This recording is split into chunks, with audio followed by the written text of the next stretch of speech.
Hello વિદ્યાર્થી મિત્રો, ધોરણ 8 વિષય સામાજિક વિજ્ઞાન પાઠ 1 ભારતમાં યુરોપિયનો અને અંગ્રેજી શાસનની સ્થાપના.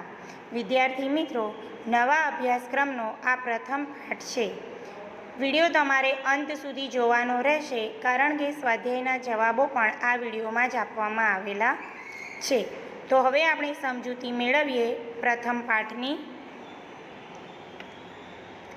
સદીઓથી ભારતમાં વિશ્વભરમાંથી પ્રજાતિઓ, વેપારીઓ, યાત્રીઓ આવતા રહ્યા છે. ભારત હંમેશા વિશ્વના આકર્ષણનું કેન્દ્ર રહ્યું છે. તેના કારણોમાં મુખ્યત્વે ભારતની આર્થિક સમૃદ્ધિ રહેલી છે.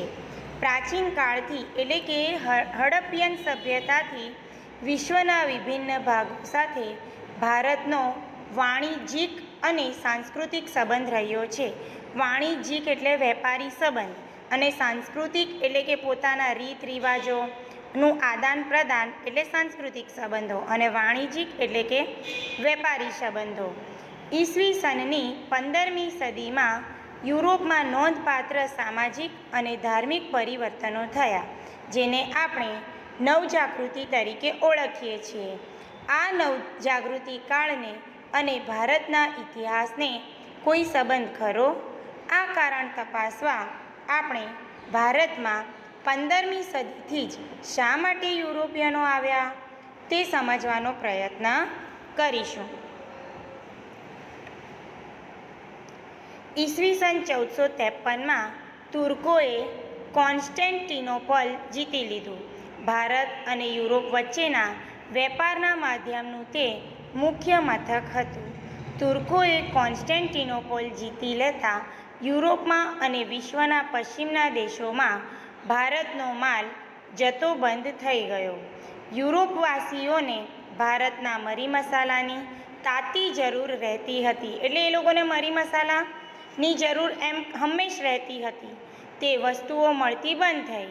ભારતમાંથી સુતરાઉ કાપડ, રેશમી કાપડ, મરી મસાલા, તેજાના, ગળી, સુરોખાર, ઇમારતી લાકડા, અફીણ બહુ જ મોટા પ્રમાણમાં યુરોપમાં નિકાસ થતા હતા. એટલે ભારતમાંથી વિદેશમાં યુરોપિયન કન્ટ્રીમાં જતા હતા.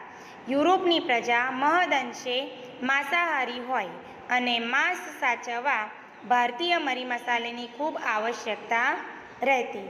વળી સુતરાઉ કાપડ પણ એટલું જ આવશ્યક હતું. પરિણામે યુરોપિયન પ્રજાએ જમીન માર્ગે થતો વેપાર બંધ થતાં નવા જળમાર્ગો શોધીને ભારત સુધી પહોંચવાનો પ્રયત્ન આદર્યો. અહીં તમે નકશામાં જોઈ શકો છો કે જે યુરોપિયન પ્રજા, જે એરો કરીને લાઈન બતાવેલી છે અને નીચેના ભાગમાં કોન્સ્ટેન્ટિનોપલ બતાવ્યું છે, તો એ લોકો જ્યારે જમીન માર્ગ બંધ થયો, આના પહેલાંના જૂના સિલેબસમાં પણ આ નકશા વિશેનો અભ્યાસ આપણે કરેલો છે. તો યુરોપિયન પ્રજા માટે તુર્કિસ્તાન જીતતા તુર્કોએ જે તુર્કિસ્તાન જીતી લીધું, અને જે તુર્કોએ જમીન માર્ગ જે બંધ કરી દીધો કોન્સ્ટેન્ટિનોપલનું પતન થતાં, તેથી એ લોકોએ નવો જળમાર્ગ શોધવો પડ્યો. કારણ કે તેમને ભારતની જે ચીજ વસ્તુઓની આપણે યાદી જોઈ, એના વગર એમને ચાલે એમ હતું નહીં. હવે આપણો નવો ટોપિક છે કે ભારતમાં યુરોપિયન પ્રજાનું આગમન. કેવી રીતે ભારતમાં યુરોપિયન પ્રજાએ જળમાર્ગ શોધ્યો અને તેનો પ્રયત્ન કર્યો, તેના વિશે માહિતી મેળવીશું. તેના વિશે માહિતી મેળવીએ તે પહેલાં તમે અહીં જોઈ શકો છો કે આ છે ક્રિસ્ટોફર કોલંબસ, કે જેણે ભારત આવવાનો જળમાર્ગ શોધવાનો પ્રયત્ન કર્યો હતો. અને આ છે વાસ્કો દ ગામા, જેને ભારત તરફનો જળમાર્ગ શોધવામાં સફળતા મળી હતી.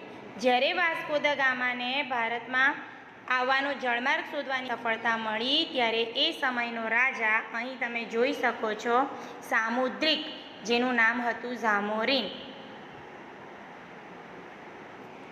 ભારતમાં યુરોપિયનોનું આવવાનું કારણ વેપાર હતું. યુરોપના પોર્ટુગલ, સ્પેન, હોલેન્ડ જેવા રાષ્ટ્રોએ ભારત આવવાનો જળમાર્ગ શોધવા કમર કસી.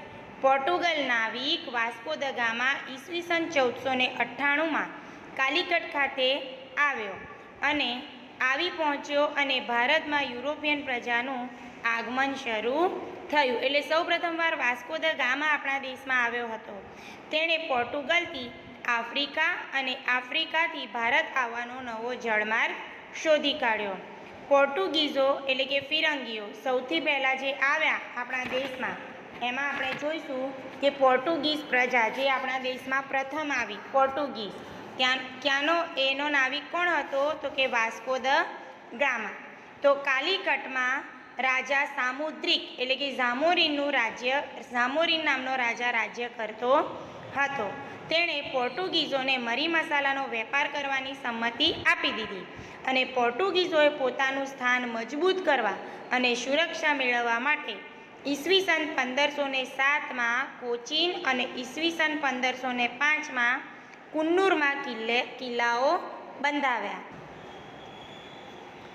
ઈસવીસન 1505માં પોર્ટુગલે પોતાના વાઇસરોય ફ્રાન્સિસ્કો ડી અલ્મેડા, જે આ પહેલું ચિત્ર તમે જુઓ છો, એ પહેલો ફોટો એ ફ્રાન્સિસ્કો ડી અલ્મેડાનું છે.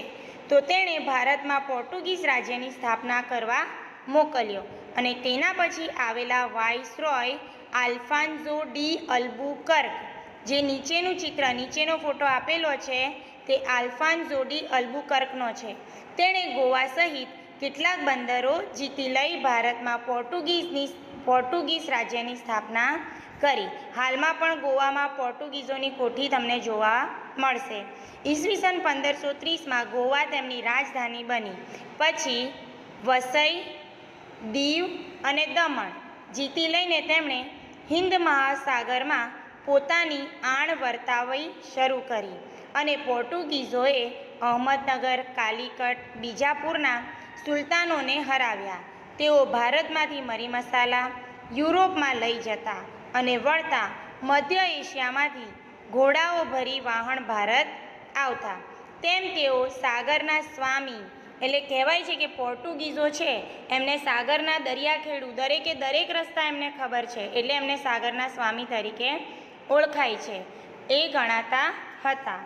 તેનો અર્થ એ થયો કે તેમના સિવાય કોઈ પણ ભારતીય દરિયાઈ માર્ગે વેપાર કરવો હોય તો પોર્ટુગીઝોની પરવાનગી લેવી પડતી.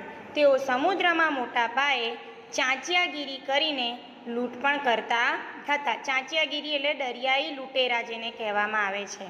તેમણે ગોવામાં ખૂબ જ મોટી સંખ્યામાં હિન્દુઓનું ધર્મ પરિવર્તન કરાવીને ખ્રિસ્તીઓ બનાવ્યા, જેને એવું કહેવાય છે કે ખ્રિસ્તી ધર્મ અંગીકાર કરાવ્યો. આપણે આ બધા કારણો આગળ જોઈશું, એટલે આ દરેક મુદ્દાની તમારે ધ્યાનથી અભ્યાસ કરવાનો છે. હવે આપણે જોઈશું ડચ, જેને વલંદા તરીકે ઓળખવામાં આવે છે, અને આપણા ભરૂચમાં પણ વલંદાની કોઠીઓ આવેલી છે, કારણ કે તે સમયે ભરૂચ બંદર હતું. તો પોર્ટુગીઝોની જેમ જ હોલેન્ડના ડચ પણ વેપારમાંથી નફો મેળવવા ભારત તરફ આવવા આકર્ષિત થયા અને સૌપ્રથમ તેમણે શ્રીલંકા પર ઈસવીસન 1658ની આસપાસ આક્રમણો શરૂ કર્યા અને ત્યાંના મરી મસાલાનો વેપાર પોતાના હાથમાં લઈ લીધો. તેમણે બંગાળમાં, મલબારના વિસ્તારમાં પોતાનો વેપાર જમાવ્યો. તેમણે ગોવલકોંડાના શાસન પાસેથી ફરમાન મેળવી મસલીપટ્ટમ અથવા મછલીપટ્ટનમમાં પોતાનું સ્થાન જમાવ્યું. યુરોપમાં ઈસવીસન 1650 પછી સમયાંતરે ઇંગ્લેન્ડ અને હોલેન્ડ વચ્ચે મોટા યુદ્ધો થયા. ત્યાં ડચો હાર્યા અને તેને પરિણામે ભારતમાં તેમનો વેપારિક એકાધિકાર નાબૂદ થયો. એટલે જે ડચ લોકો આવ્યા, પોર્ટુગીઝો પછી ડચ લોકો, તો આ ડચ લોકોએ ઇંગ્લેન્ડ સામે યુદ્ધ કર્યું. એમાં ડચ લોકો જીતી શક્યા નહીં અને જે એ લોકો આપણા દેશમાં શ્રીલંકાથી થઈને મછલીપટ્ટનમ સુધીનો જે વેપાર હતો એ બધો એમનો પડી ભાંગ્યો. અને આ અરસામાં જ આપણા દેશમાં કઈ પ્રજા આવી? તો કે ડેનિશ પ્રજા. સૌપ્રથમ પોર્ટુગીઝો આવ્યા, ત્યાર પછી ડચ લોકો આવ્યા, હવે ડેનિશ પ્રજા આવી. ડચ ઉપરાંત ડેનમાર્કની ડેનિશ પ્રજા પણ ભારતમાં આવી હતી. તેમણે બંગાળમાં શ્રીરામપુરમાં કોઠીઓની સ્થાપના કરી હતી, પરંતુ તેઓ વેપારમાં આગળ વધી શક્યા નહીં. આ પ્રજા એટલી બધી સાહસિક નહોતી કે એ લોકો વેપાર વધારી શકે. આપણે આગળ જોયું તેમ કે પોર્ટુગીઝો આવ્યા, ડચ લોકો આવ્યા, ડેનમાર્કના ડેનિશ લોકો આવ્યા, પણ આ કોઈ પ્રજા અંગ્રેજો જેટલી સાહસિક હતી નહીં. હવે આપણા ભારતમાં અંગ્રેજોનું આગમન થયું. ઈસવીસન 1600માં ઇંગ્લેન્ડમાં ઈસ્ટ ઇન્ડિયા કંપનીની સ્થાપના કરવામાં આવી, જેનો હેતુ પૂર્વના રાષ્ટ્રો સાથે વેપાર કરવાનો હતો. તેમાં એકાધિકાર સ્થાપવાનો પણ હતો. એ લોકો એવું ઈચ્છતા હતા કે અમારા સિવાય બીજું કોઈ જ ભારતમાં વેપાર કરે નહીં, એટલે એમને એકાધિકાર જમાવવો હતો. ઈસવીસન 1613માં અંગ્રેજોએ જહાંગીર પાસેથી ફરમાન લઈ સુરત ખાતે પોતાની પ્રથમ કોઠી સ્થાપી. સર ટોમસ રો જહાંગીર પાસેથી ભારતમાં વેપાર કરવાની, એ સમયે સુરતમાં જહાંગીર નામના રાજાનું શાસન હતું. જહાંગીર પાસેથી વેપાર કરવાની એમણે પરવાનગી મેળવી લીધી અને બાલાસોરમાં પણ તેમણે વેપારી કંપનીઓ શરૂ કરી. ઈસવીસન 1651માં હુગલી નદીના કિનારે, જે બંગાળમાં છે, વેપારી કોઠીઓની સ્થાપના કરી. તેને ફેક્ટરી કહેવામાં આવતી હતી. ફેક્ટરીમાં ગોદામ હતું, જેમાં કંપનીના અધિકારીઓ બેઠા હતા. નિકાસ કરવા માટેનો માલ સામાન અહીં રાખવામાં આવતો હતો, કારણ કે સ્વાભાવિક છે કે દરિયાઈ માર્ગ હવે એમના માટે લાંબો હતો. તો જો રોજ સામાન લાવવા લઈ જવાનું થાય તો એમને મોંઘું પડે, એટલે એમણે નદીઓના કિનારે જ પોતાની કોઠીઓ સ્થાપી દીધી અને જે લાવવા લઈ જવાનો માલ, મોકલવાનો માલ, એ બધો એક ફેક્ટરીઓમાં રાખવા લાગ્યા. પાટણમાં કાસિમ બજારની વેપારી કોઠીઓને સ્થાપી તેને ફોર્ટ સેન્ટ જ્યોર્જના નિયંત્રણમાં મૂકવામાં આવી અને અંગ્રેજોને સુતંતી, કાલીઘાટ અને ગોવિંદપુર નામના 3 ગામોની જમીનદારી મળી ગઈ. તેમણે કિલ્લેબંધીવાળી નવી વસાહતો ઊભી કરી. એમણે તો કોઠીઓ તો સ્થાપી, પણ જોડે એમને કિલ્લેબંધીઓ પણ શરૂ કરી દીધી, જેને ફોર્ટ વિલિયમ કહેવામાં આવતી. તે આજે કોલકાતા તરીકે ઓળખાય છે. કોલકાતામાં અત્યારે પણ તમને અંગ્રેજોની કોઠીઓ જોવા મળશે. સૌપ્રથમ આપણા દેશમાં પોર્ટુગીઝો આવ્યા, ત્યારબાદ ડચ લોકો આવ્યા, ડેનમાર્કના ડેનિશ લોકો આવ્યા અને અંગ્રેજો આવ્યા અને અંતમાં આવ્યા ફ્રેન્ચો. આવ્યા. ઈસવીસન 1639માં ફ્રેન્કો માર્ટિન નામના ફ્રેન્ચ અધિકારીએ ચંદ્રગિરિના રાજા પાસેથી, એટલે કે મદ્રાસ જેને ચેન્નઈ તરીકે ઓળખવામાં આવે છે, ને પટ્ટે લઈને કોઠીઓ સ્થાપી. એટલે મદ્રાસની જેટલી પણ દરિયા કિનારાવાળી પટ્ટી છે એના ઉપર એને વેપાર કરવા માટેની કોઠીઓ સ્થાપી અને ઈસવીસન 1664માં ફ્રેન્ચ ઈસ્ટ ઇન્ડિયા કંપનીની સ્થાપના થઈ. ઈસવીસન 1668માં સુરતમાં તેમણે પ્રથમ કોઠી સ્થાપી. તેમનું મુખ્ય મથક મછલીપટ્ટનમ રહ્યું હતું. તેમણે ઈસવીસન 1673માં પોંડિચેરી અથવા પુડુચેરીની સ્થાપના કરી અને યુરોપમાં ડચ અને ફ્રેન્ચ રાજ્યો વચ્ચે લડાતા યુદ્ધોની અસર ભારત પર પણ પડી. અંગ્રેજોએ ડચોને ફ્રેન્ચો વિરુદ્ધ સમર્થન આપતા ફ્રેન્ચો પાછા પડ્યા. જુઓ હવે શું થયું, લડાઈ તો કોની વચ્ચે થયેલી, તો કે ડચ અને ફ્રેન્ચો વચ્ચે. પણ આ અંગ્રેજોએ હોશિયારી વાપરી. એમણે શું કર્યું કે ડચ લોકોને વધારે સમર્થન આપ્યું અને ડચ લોકોને સહકાર આપ્યું. હવે ડચ અને અંગ્રેજો ભેગા મળી ગયા, એટલે એમની સામે કઈ પ્રજા ના ટકી શકી, તો કે ફ્રેન્ચો. એટલે ફ્રેન્ચો હારી ગયા. તેમણે 1739માં કારીકલ પર અંકુશ સ્થાપીને દક્ષિણમાં મોટા પાયે વેપારી પ્રવૃત્તિઓ શરૂ કરી, પરંતુ દક્ષિણમાં અધિકાર સ્થાપવાના મુદ્દે ફ્રેન્ચોને અંગ્રેજો સાથે કર્ણાટક વિગ્રહ થયા, જેમાં તેમની હાર થતાં ફ્રેન્ચો ઈસવીસન 1761માં પોંડિચેરીને બાદ કરતા ભારતમાં સત્તાવિહીન થઈ. એટલે હવે શું થયું, ડચ લોકો તો જતા રહ્યા, એટલે હવે માત્ર ફ્રેન્ચો અને અંગ્રેજો રહ્યા, બરાબર. અને ફ્રેન્ચોની વિરુદ્ધ સમર્થન આપ્યું. કોને? ડચોની વિરુદ્ધ સમર્થન, ડચને ફ્રેન્ચોની વિરુદ્ધ સમર્થન આપેલું હતું. એટલે હવે જે ફ્રેન્ચોની માત્ર કોઠી જે રહી એ ક્યાં સુધી રહી તો કે પોંડિચેરી સુધી જ મર્યાદિત રહી, એટલે માત્ર પોંડિચેરીમાં જ ફ્રેન્ચોનું શાસન હતું. ભારતમાંથી સત્તાવિહીન એ લોકો થઈ ગયા અને પોંડિચેરીમાં પણ તેઓને કિલ્લેબંધી કરવાની મનાઈ ફરમાવવામાં આવી. એટલે જોયું, ડચોને એમ પણ ભગાવી મૂક્યા ફ્રેન્ચોની સામે, અને જે ફ્રેન્ચો હતા એમણે જે કોઠીઓ સ્થાપી એમાં પણ એમને કિલ્લેબંધી કરવાની મનાઈ ફરમાવી દીધી. બંગાળમાં અંગ્રેજો વેપારથી સંસ્થાન તરફ, એટલે કે વેપાર કરવા માટે એ લોકો તો આવ્યા હતા, પણ હવે વેપાર કરવાની સાથે સાથે એ લોકોએ આપણા દેશ ઉપર રાજ્ય કરવાની, સત્તા સ્થાપવાની પણ તરફેણ કરી હતી. અંગ્રેજોએ બંગાળમાં પોતાની પ્રથમ કોઠી ઈસવીસન 1651માં સ્થાપી. ઈસવીસન 1717માં સમ્રાટ ફર્રુખશીયરે તેમને બંગાળ, બિહાર અને ઓડિશામાં મુક્ત વેપાર કરવાની મંજૂરી આપી અને કલકત્તા કે કોલકાતાની આસપાસના અન્ય ક્ષેત્રોમાં પણ ભાડે લેવા અનુમતિ આપી. ઈસવીસન 1740 પછી અંગ્રેજોએ પોતાની કોઠી, જેને ફોર્ટ વિલિયમ તરીકે ઓળખાવવામાં આવે છે, જે કંપની સરકારની કોઠીઓ હોય એ બધી કોઠીઓને ફોર્ટ વિલિયમ તરીકે ઓળખવામાં આવે છે, ને કિલ્લોબંધી કરતા બંગાળના નવાબ સિરાજ ઉદ્દૌલા સાથે તેમના સંબંધો કટુતાપૂર્ણ બન્યા અને સિરાજ ઉદ્દૌલાએ 15 જૂન 1756માં રોઝ ફોર્ટ વિલિયમ પર આક્રમણ કરીને અંગ્રેજોને હરાવ્યા. અહીં આપણે જૂના સિલેબસમાં ભણ્યા હતા કે પ્લાસીનું યુદ્ધ જે થયું એ સિરાજ ઉદ્દૌલા અને અંગ્રેજો વચ્ચે થઈ, પણ જે મીર કાસિમ એમનો સેનાપતિ હતો સિરાજ ઉદ્દૌલાનો, તે મીર કાસિમે કપટ નીતિ અપનાવી અને અંગ્રેજોને એને સાથ આપ્યો, એના લીધે એમની હાર થઈ હતી. તો હવે આપણે જોઈએ પ્લાસીનું યુદ્ધ.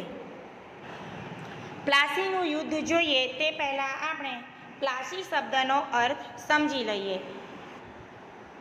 પ્લાસીનું મૂળ નામ પલાસી છે. પલાસ એટલે ખાખરના વૃક્ષો અથવા કેસુડાના વૃક્ષો પણ તમે જેને કહી શકો, જેમાં લાલ રંગના ફૂલો આવે છે, જેને આપણે કેસુડા તરીકે ઓળખીએ છીએ અને હોળીના તહેવારમાં પણ આપણે તેનો રંગ બનાવી ઉડાડીએ છીએ. એટલે બંગાળમાં જે પ્લાસી નામનો જે મેદાન હતું એની અંદર સિરાજ ઉદ્દૌલા અને અંગ્રેજો વચ્ચે યુદ્ધ થયું હતું. પ્લાસીનું યુદ્ધ 1757માં કલકત્તામાં અંગ્રેજોની હારના સમાચાર મદ્રાસ પહોંચ્યા અને અંગ્રેજોએ બહુ ઝડપથી ક્લાઇવના નેતૃત્વ નીચે એક સેનાને કલકત્તા મોકલી અને નવાબના વિશ્વાસુ માણેકચંદે લાંચ લઈને કલકત્તામાં અંગ્રેજોને સોંપી દીધું અને અંગ્રેજોએ હવે કૂટનીતિ એટલે કે કપટ નીતિ, છેતરપિંડી જેને કહીએ તેમ, નો આશરો લીધો, જેમાં લાંચ મુખ્ય હતી. તેમણે નવાબના મુખ્ય સેનાપતિ, કોના નવાબ એટલે સિરાજ ઉદ્દૌલાના સેનાપતિ મીર જાફરને નવાબ બનાવવાનું વચન આપીને તેનો ટેકો લીધો અને સાથે સાથે બંગાળના મોટા શાહુકારો જગત શેઠ, રાય દુર્લભ અને અમીચંદને પણ પોતાની તરફેણમાં એમણે લઈ લીધા હતા. માર્ચ 1757માં ફ્રેન્ચ વસાહત પર અંગ્રેજોએ આક્રમણ કરીને નવાબના સાર્વભૌમત્વને પડકાર્યું અને 23 જૂન 1757માં રોઝ ક્લાઇવના નેતૃત્વ હેઠળ અંગ્રેજ સેના અને નવાબની સેના વચ્ચે મુર્શિદાબાદ પાસે આવેલી પ્લાસી નામના સ્થળે યુદ્ધ થયું અને નવાબના સેનાપતિઓએ અંગ્રેજોનો મુકાબલો કર્યો, પરંતુ મીર જાફરના વિશ્વાસઘાતને કારણે નવાબની સેના હારી ગઈ અને મીર જાફરને નવાબ બનાવવામાં આવ્યો. એટલે હવે બંગાળનો નવાબ સિરાજ ઉદ્દૌલા નહીં રહ્યો, પણ કોણ થયું? મીર જાફર. અને સિરાજ ઉદ્દૌલાને પકડી તેની હત્યા કરવામાં આવી. અંગ્રેજોને નવાબે 24 પરગણા વિસ્તારની જાગીર આપી દીધી. કોણે? તો કે મીર જાફરને, અને જકાત વગર વેપાર કરવાની છૂટ પણ આપી. પ્લાસીના યુદ્ધ પછી સમગ્ર બંગાળ અંગ્રેજોના અધિકારમાં આવી ગયું અને અહીંથી તેઓ વેપારમાંથી સ્થાપનાના માલિક બન્યા. એટલું જ નહીં, ભારતમાં વિજયનો માર્ગ પણ અહીંથી શરૂ થયો. ઈસવીસન 18 સુધીમાં સમગ્ર ભારતમાં અંગ્રેજી શાસન હેઠળ પરિવર્તિત થઈ ગયું. અહીં તમને સમજાયું કે પ્લાસીનું યુદ્ધ કેમ ઇતિહાસમાં ખૂબ મહત્ત્વનું ગણવામાં આવે છે, કારણ કે અંગ્રેજો સાથેનું આ આપણું પહેલું યુદ્ધ હતું જેમાં અંગ્રેજો જીત્યા હતા. હવે આપણે જોઈશું બક્સરનું યુદ્ધ. બંગાળના નવાબ મીર કાસિમને અવધના નવાબ અને મુગલ સમ્રાટ સાથે મળીને અંગ્રેજોને ભારતની બહાર હાંકી કાઢવા માટેની યોજના બનાવી. હવે આ મીર કાસિમ કોણ છે? તો કે મીર જાફરનો જમાઈ છે. બરાબર. એટલે હવે અંગ્રેજોને આ મીર જાફરને રાખવો નહોતો, એટલે એનો જમાઈ જે મીર કાસિમ હતો એને એ લોકોએ વિશ્વાસમાં લીધો અને હવે એને લોભ આપ્યો કે જો તમે મીર જાફરને ગાદી પરથી ઉતારવામાં અમને મદદ કરશો તો અમે તમને રાજા બનાવીશું.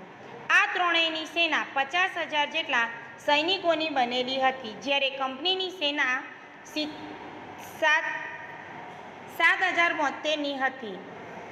મેજર મનરોના વડપણ હેઠળ ભારતના આ ત્રણ શાસકો સાથે બક્સરનું યુદ્ધ 22 ઓક્ટોબર 1764માં થયું, જેમાં અંગ્રેજો જીત્યા અને પ્લાસીનો નિર્ણય દ્રઢ બન્યો.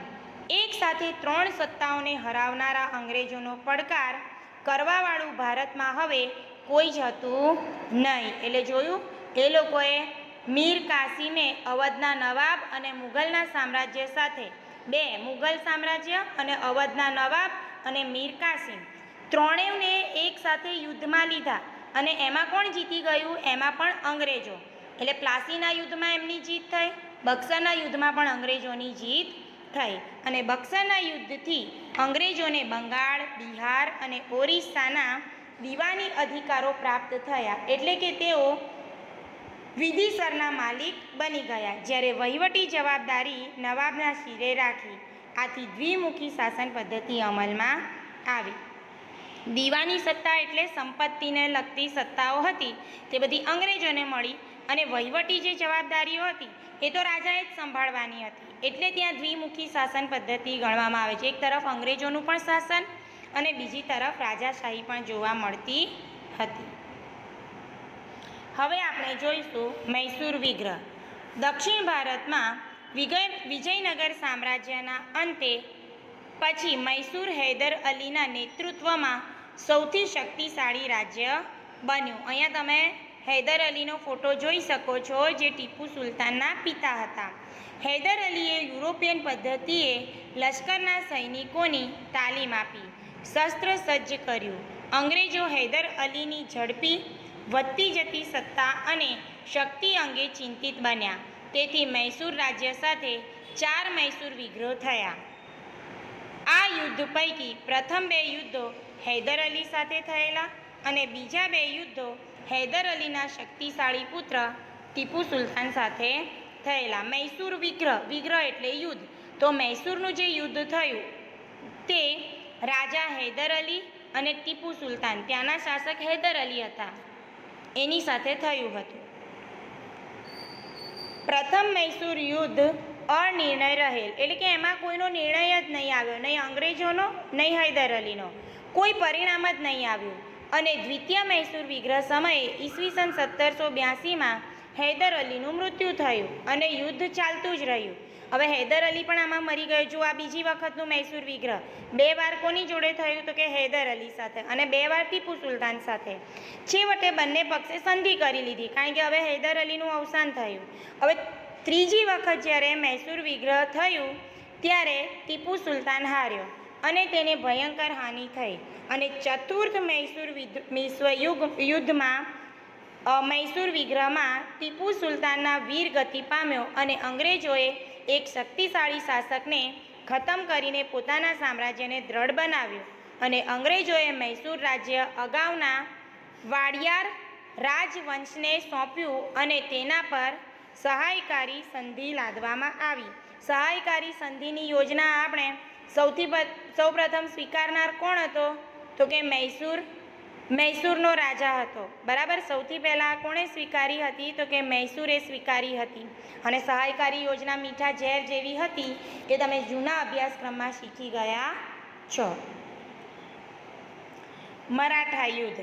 18મી સદીમાં કંપનીની મરાઠાની તાકાત તોડવા માટે પ્રયત્નશીલ હતી. ઈસવીસન 1761માં પાણીપતના ત્રીજા યુદ્ધમાં મરાઠાઓની હાર થઈ અને દિલ્હીની ગાદી હસ્તગત કરવામાં નિરાશા મળી. મરાઠાઓએ પોતાના રાજ્યને કેટલાક વિભાગોમાં વહેંચ્યું. તેમણે દરેક વિભાગ પર સંધ્યા, કોલકર, ગાયકવાડ અને ભોંસલે જેવા રાજવંશોને સત્તા સોંપી. આ બધા મરાઠા સામ્રાજ્ય કહેવાય છે. આ રાજવંશો પેશવાના નિયંત્રણમાં હતા. પેશવા એટલે મંત્રી કહેવામાં આવે છે. પેશવાના નિયંત્રણ હેઠળ કોન્ફેડરેસી એટલે રાજ્યમંડળના સભ્ય હતા અને પેશવા લશ્કરી અને વહીવટી વડા હતો. તેનું મુખ્ય મથક પુણેમાં હતું. મરાઠા અને અંગ્રેજો વચ્ચે કેટલાક યુદ્ધો થયા. પ્રથમ યુદ્ધ 1775થી 1782માં લડાયું હતું. માં સાલબાઈની સંધિ થઈ અને બંનેએ એકબીજાના ક્ષેત્રો પર આપવાનું નક્કી કર્યું. કોઈની હાર જીત જ નહીં થઈ અને દ્વિતીય અંગ્રેજો મરાઠા યુદ્ધ થયું અને વેલેસ્લીએ મરાઠાઓ પર અંગ્રેજોની આણ વર્તાવી એટલે કે અધિકાર વર્તાવ્યો. આ યુદ્ધથી ઓડિશા અને યમુનાના ઉત્તરે આવેલા આગ્રા અને દિલ્હીના ક્ષેત્રો અંગ્રેજોના કબજામાં આવ્યા અને તૃતીય અંગ્રેજ મરાઠા યુદ્ધમાં મરાઠાની તાકાત કચડી નાખવામાં આવી અને પેશવાને એટલે કે મંત્રીને પુણેમાંથી હટાવીને કાનપુર પાસે બિઠુરમાં પેન્શન આપીને મોકલી દીધા. પેન્શન એટલે અમુક નાની રકમ. હવે વિંધ્યાચલથી લઈને દક્ષિણના બધા જ ભાગ પર કંપનીની સત્તા સ્થપાઈ. જુઓ, દક્ષિણ ભાગમાં જ્યાં મરાઠા મહારાષ્ટ્ર પછીનો વિસ્તાર જે કહેવામાં આવે છે ત્યાં હવે સંપૂર્ણતઃ કોનું સામ્રાજ્ય સ્થપાયું? તો કે અંગ્રેજોનું. અને સંપૂર્ણ ભારત પર બ્રિટિશ સત્તાની સ્થાપના થઈ. ધીમે ધીમે જેટલી પ્રજાઓ યુરોપિયન પ્રજાઓ આપણા દેશમાં આવી એ બધાને અંગ્રેજોએ હરાવી દીધા અને અંગ્રેજોની સત્તા સ્થપાઈ. હેલો વિદ્યાર્થી મિત્રો, ધોરણ 8 વિષય સામાજિક વિજ્ઞાન પાઠ 1 ભારતમાં યુરોપિયનો અને અંગ્રેજી શાસનની સ્થાપના. ભાગ 2માં આપણે અંગ્રેજ શાસનના વહીવટીતંત્ર વિશેની માહિતી મેળવીશું.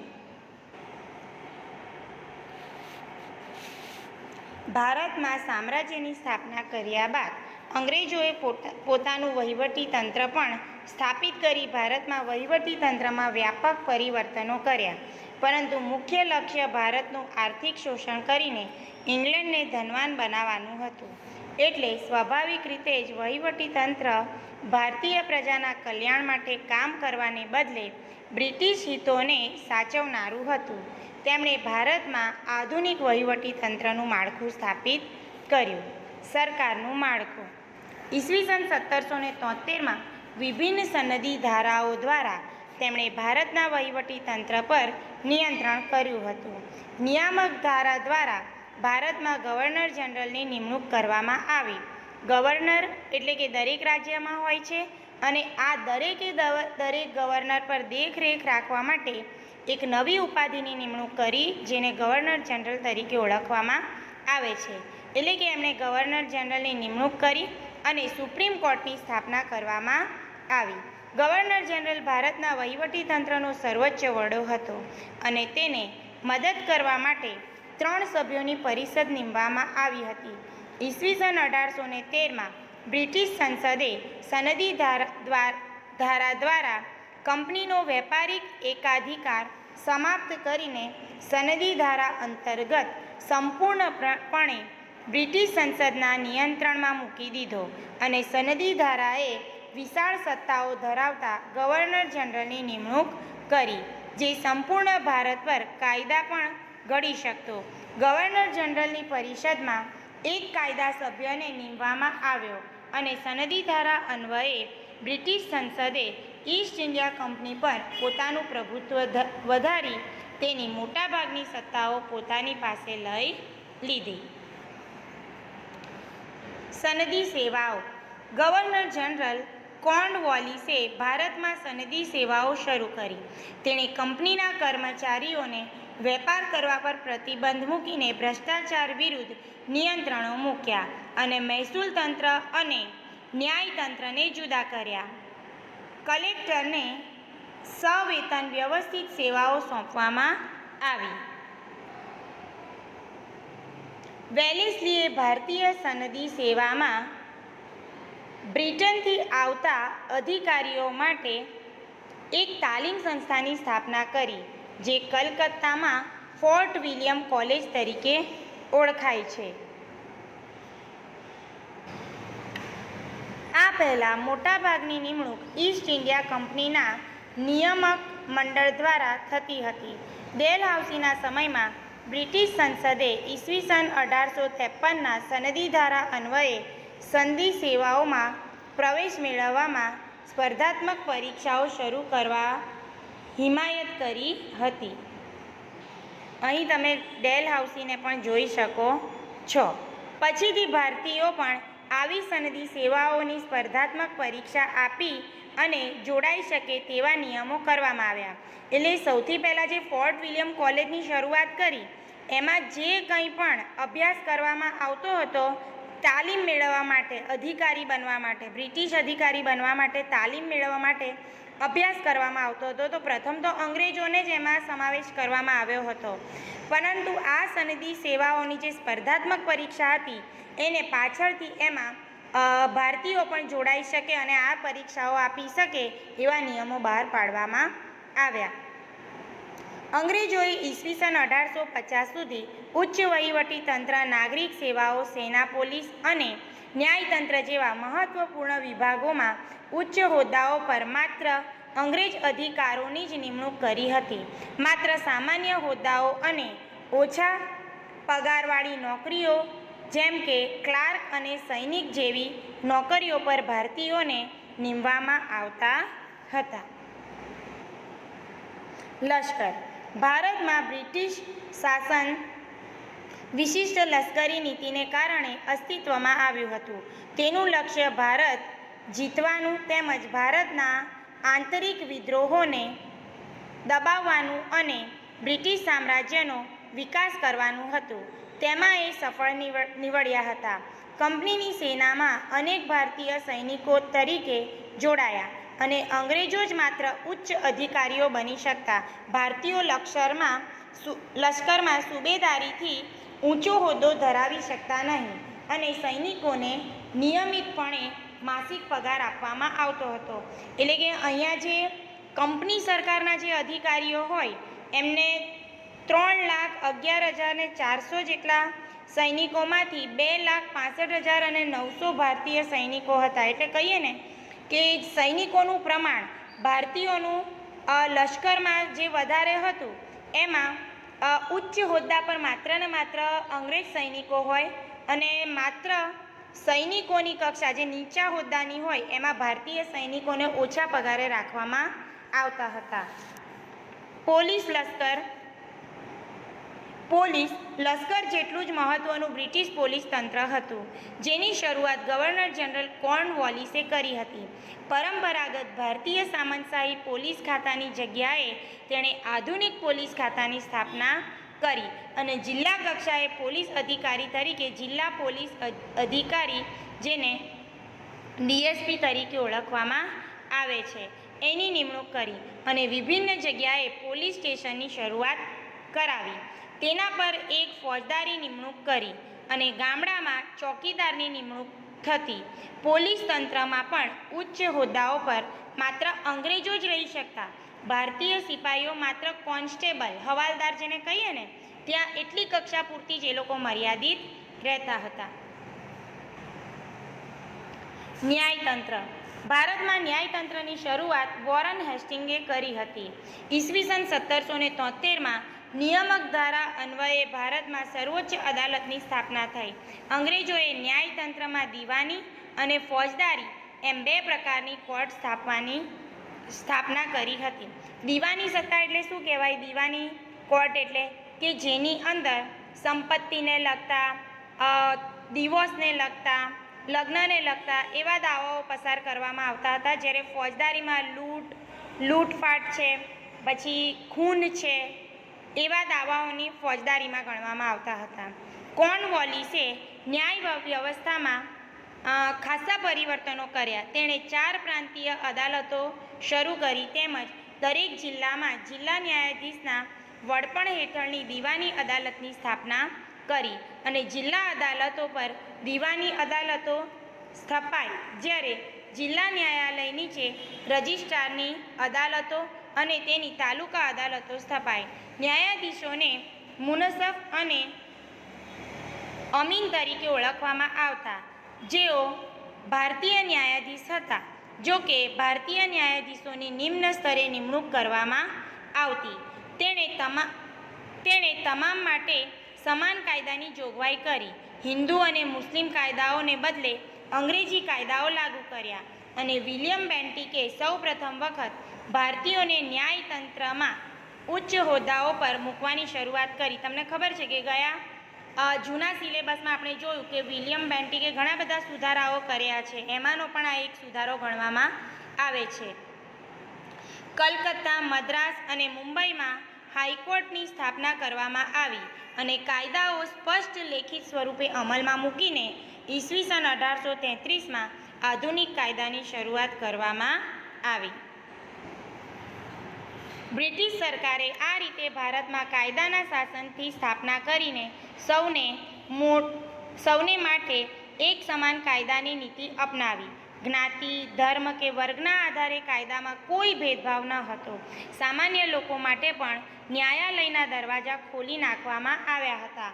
આપણે બ્રિટિશ વહીવટતંત્રને આધુનિક વહીવટી તંત્ર કહી શકીએ, પરંતુ તેનો ઉદ્દેશ્ય ભારતમાં બ્રિટિશ સામ્રાજ્યને મજબૂત બનાવવાનો હતો. એટલે ભારતીયો આ વહીવટી તંત્રનો પૂરતો લાભ લઈ શક્યા નહીં, કારણ કે એ લોકોએ આ બધા નિયમો બનાવ્યા પણ એણે બ્રિટિશ સત્તાને મજબૂત બનાવવા માટે બનાવ્યા હતા. અંગ્રેજોએ નિરંકુશ રીતે ભારતીયો વિરુદ્ધ આ કાયદાઓ દ્વારા વ્યવહાર કર્યો હતો. એટલે બ્રિટિશ શાસનથી ભારતમાં એક અવિશ્વાસનું વાતાવરણ ઊભું થયું. પ્રબુદ્ધ ભારતીયોએ તેનો વિરોધ કર્યો. મહાત્મા ગાંધીએ લખ્યું છે કે ભારતની પ્રજા માટે વિદેશી શાસન અને વિદેશી કાયદો એ બંને અસ્વીકાર્ય છે, કારણ કે તેનાથી ભારતીય જનતાની સુખાકારીને બદલે બ્રિટિશ સ્વાર્થની પૂર્તિ થાય છે. અહીં આપણા પાઠની સમજૂતી પૂર્ણ થાય છે. હવે આપણે સ્વાધ્યાયના પ્રશ્નોની ચર્ચા કરીશું. સ્વાધ્યાયના પ્રશ્નો અહીં વિડીયોમાં જ આપવામાં આવેલા છે. તેને તમારે તમારા સામાજિક વિજ્ઞાનના ચોપડામાં લખવાના રહેશે. અહીં તમે સ્વાધ્યાયનો પ્રથમ પ્રશ્ન, નીચેના પ્રશ્નોનો ઉત્તર એક વાક્યમાં લખો એના વિશેની ચર્ચા કરી છે. 2 પ્રશ્ન તમને અહીં દેખાય છે, જેનો તમારે અભ્યાસ કરીને તમારી નોટબુકમાં લખવાના રહેશે. ત્રીજો અને ચોથો પ્રશ્ન જે તમારે તમારી નોટબુકમાં લખવાનો રહેશે. સ્વાધ્યાયમાં તમને બીજા પ્રશ્ન અમાં 4 ટૂંકનોંધ આપેલી છે. પ્લાસીનું યુદ્ધ, બક્સરનું યુદ્ધ, અંગ્રેજ મરાઠા યુદ્ધ અને મૈસૂર વિગ્રહ. આ 4 ટૂંકનોંધ સારા અક્ષરે તમારા ચોપડામાં લખવાની રહેશે. એમાંની આ પહેલી ટૂંકનોંધ છે પ્લાસીનું યુદ્ધ. બીજી ટૂંકનોંધ છે બક્સરનું યુદ્ધ.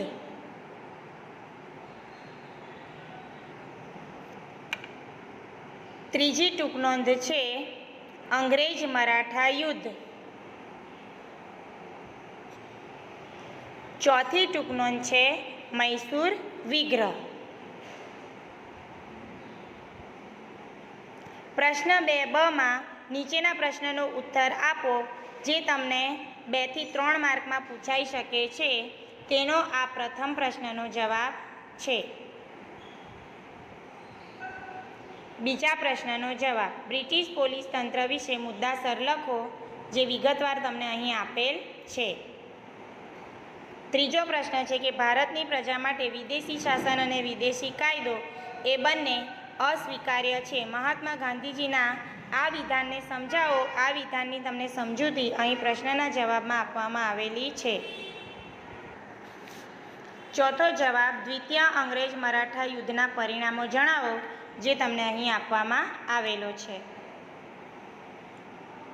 પ્રશ્ન 3 છે, વિકલ્પો છે. 3 વિકલ્પોના જવાબ આપેલા છે કે ભારતમાં પોર્ટુગીઝોની રાજધાની કઈ હતી? તો કે ગોવા. ગોવલકંડાના શાસક પાસેથી ફરમાન મેળવીને મછલીપટ્ટનમમાં પોતાનું સ્થાન જમાવનાર યુરોપિયન પ્રજા કઈ હતી? તો કે ડચ લોકો. ભારતમાં ન્યાયતંત્રની શરૂઆત કરનાર અંગ્રેજ અધિકારી કોણ હતા? તો વોરન હેસ્ટિંગ. અહીં સ્વાધ્યાયના પ્રશ્નોની ચર્ચા સાથે આપણો પ્રથમ પાઠ પૂર્ણ થાય છે. આભાર.